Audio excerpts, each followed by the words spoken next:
আমার বিশ্বাস মুর্শিদাবাদ থেকে আপনি আর একটা ইটের আওয়াজ পাবেন না। বাকিটা যে জব্দ করার দরকার, এনআইএ আসা দরকার। 12-14 বছরের বাচ্চাদেরকে উস্কে একাধিক দোকান বাড়ি, ভালো ভালো শপিং মল তৈরি করেছিল, ওষুধের দোকান, কাপড়ের দোকান, জুতোর দোকান, ঠিক বাংলাদেশ থেকে বাংলাদেশ স্টাইলে এই চোরেগুলো ভিখারি ঢুকে ঢুকে লুট করেছে। 100 কোটি টাকার প্রপার্টি লুট হয়েছে।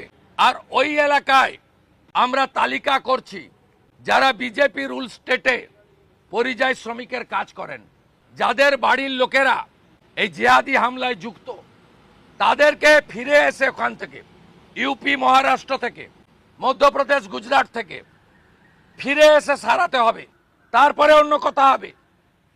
আমরা ছাড়বো না। লম্বা রোডম্যাপ তৈরি করেছি আমরা।